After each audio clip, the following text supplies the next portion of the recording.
창업가 경영 5A조 발표 시작하겠습니다.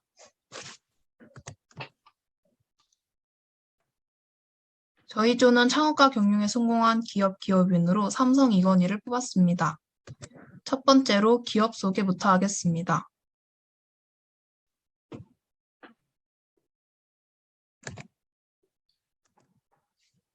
삼성그룹은 1938년 3월 창업자 이병철 회장이 대구에 세운 삼성상해에서 출발하였습니다.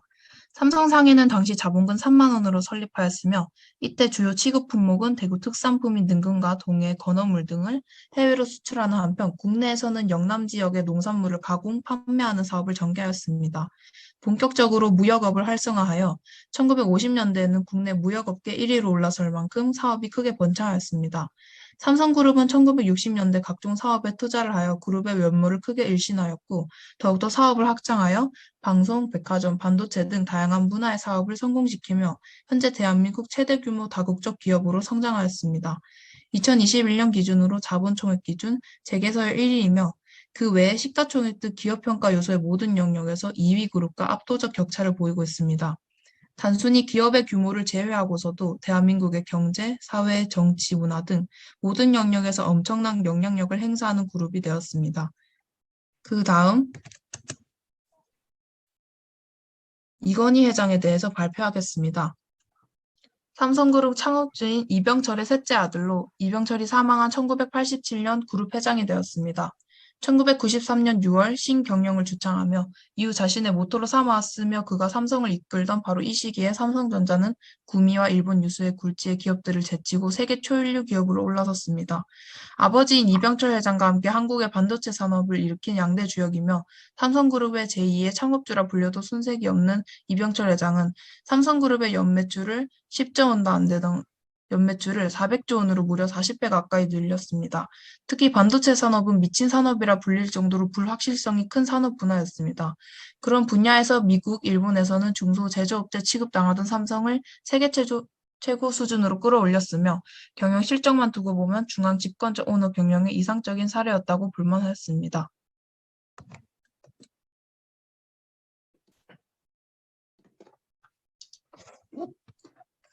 삼성을 성공으로 이끈 이건희 회장의 성장 과정을 살펴보도록 하겠습니다.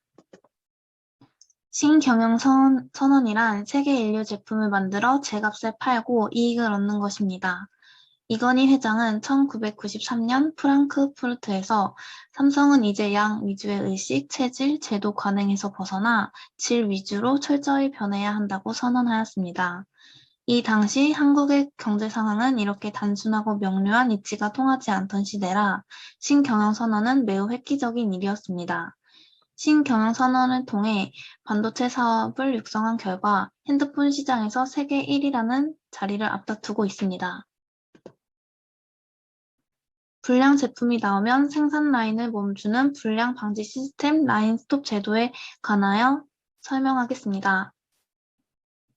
혁신적인 생산 관리 방식인 라인 스톱제는 작업자가 생산 공정에서 문제점을 발견하는 즉시 모든 공정을 세워 생산을 중단합니다. 이때 잘못 만들어진 제품은 폐기하고 불량 요인을 제거한 뒤에야 다시 가동하는 생산 관리 방식입니다. 생산 담당자와 해당 공장의 손해가 얼마가 나던 돌아가지 않아 생산 담당자들에게는 상당한 고통이었지만 전자제품의 경우 불량률이 적게는 30%, 많게는 50%까지 감소하는 효과를 보여주었습니다. 다음은 불량 무선 전화기 화형식 애니콜 화형식입니다. 1988년 당시 삼성전자는 최초로 개발한 휴대전화가 무리하게 모토로라를 따라잡기 위하여 품질이 제대로 갖춰지지 않은 상태에서 생산을 늘리는 데만 집중하여 불량률이 11.8%에 달합니다. 이건희 회장은 경로하며 애니콜 화형식을 시행하였고 직원들은 품질 확보라는 머리띠를 두르고 결연한 표정으로 15만 대의 휴대폰이 쌓여있는 운동장에서 휴대폰을 박살내고 불까지 붙인 사건입니다. 이건희 회장은 고객들에게 사죄하는 마음으로 무조건 새 제품으로 교환해주는 특단의 조치를 취하고 이와 함께 수거된 제품을 소각함으로써 임직원들의 불량의식 또한 함께 불태울 것을 제안하였습니다. 이건희 회장은 이렇게 극단적인 질적 개혁을 골자로 획기적인 경영 혁신을 추진해 나간 인물입니다. 다음은 이건희 회장 취임 후 삼성의 성공 핵심 요인을 살펴보겠습니다. 이건희 회장이 경영을 하며 가장 중요하게 생각했던 요인은 바로 변화였습니다. 항상 위기의식을 가져야 한다라며 지금 상황에 안심하지 않고 더 발전해 나갈 수 있는 발판을 마련했고, 삼성이 지금 변하지 않으면 영원히 이르다라며 급진적인 변화를 통해 성장시켰습니다. 또한 양보다는 질을 우선시했고, 기업을 살리기 위해서는 그에 맞는 인재를 구해야 한다며 업무의 절반 이상을 인재를 구하는 데 사용하라고 했습니다. 그리고 뛰어난 인재들과 인센티브를 통해 생산하는 노동력과 제품들은 점점 질이 높아졌고, 이는 일의 효율성을 높이며 성공에 한 발짝 다가갔습니다.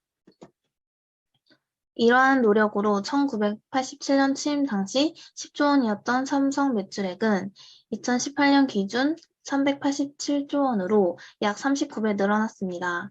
이 기간 이익은 2천억에서 72조로 259배 늘어났고, 시가총액은 1조에서 396조 원으로 396배 증가하며 큰 성공을 거두게 됩니다.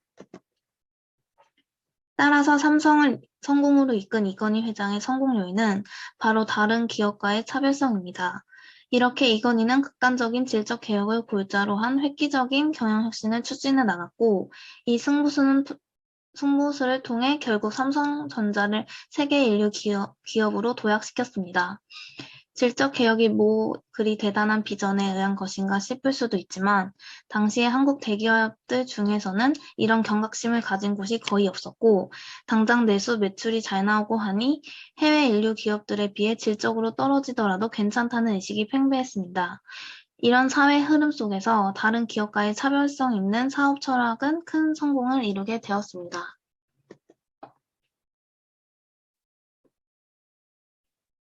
마지막으로 기업의 미래 방향성에 대해 말씀드리도록 하겠습니다.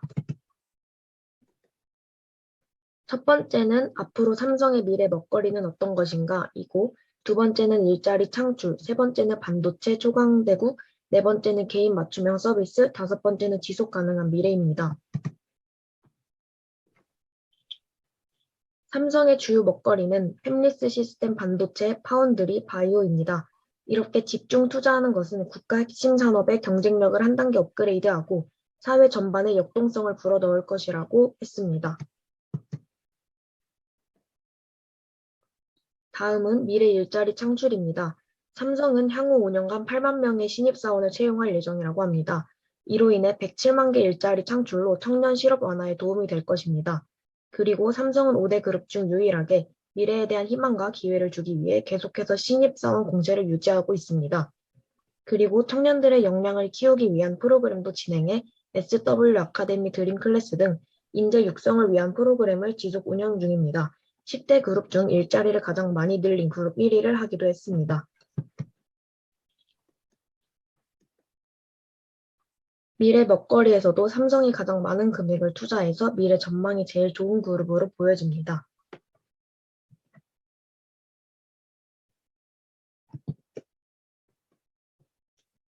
앞으로의 삼성의 통신은 6G로 현재보다 50배 빨라지는 인터넷 속도와 차세대 통신의 인재 양성을 위해 여러 협약을 체결하는 등 미래 기술 생태계를 강화할 것입니다. 2030년에 상용화 계획을 두고 있고, 6G로는 몰입형 가상현실과 증강현실이 보편화되고 자율주행과 원격 제어 공장이 일상화될 것입니다. 네 번째로 소비자를 고려한 개인 맞춤형 서비스를 제공하는 것입니다. 소비자를 생각하여 그들의 필요 욕구를 충족시켜줄 제품을 개발하는 것이 기업의 지속적인 성공을 위한 필요 조건이라고 생각합니다. 이를 위한 구체적인 방향성에 대해 말씀드리도록 하겠습니다. 개인의 라이프 스타일과 취향을 분석하고 이를 고려하여 AI 기반의 서비스를 제공함으로써 맞춤형 서비스를 실현할 수 있습니다. 다음으로는 소비자의 더 나은 일상을 위한 제품 개발입니다. 예를 들어 로봇 청소기와 식사나 빨래와 같은 집안일을 돕는 가정 로봇의 지속적인 개발을 통해 소비자는 개인의 여유 시간을 더 얻을 수 있습니다. 마지막으로는 착한 기술입니다. 이는 사회적 약자에 놓인 개인도 안전하게 누릴 수 있는 첨단 기술을 개발하고 그들의 일상의 불편함을 해소시켜주는 기술을 개발하는 것입니다. 다섯 번째로 지속 가능한 미래를 위해 노력하는 것입니다. 기업의 사회적 책임에 따라 기후변화 대응을 위한 저탄소 녹색 경영을 추구하고 실현시키는 데 동행해야 합니다. 이를 위한 구체적인 방안은 제품 사용 단계의 온실가스 저감을 위해 에너지 고효율 제품을 개발 및 출시하는 것이 있습니다. 그리고 자원 순환을 위해서 분해와 재활용이 용이한 제품을 설계하고 사용 완료된 제품을 회수하여 폐제품을 재활용하는 것이 있습니다. 또한 친환경 제품을 만들기 위해 바이오 플라스틱과 같은 친환경 소재를 적용한 제품 개발 및 확대와 환경 유해 요소가 적은 자재 및 부품을 이용하는 방법이 있습니다.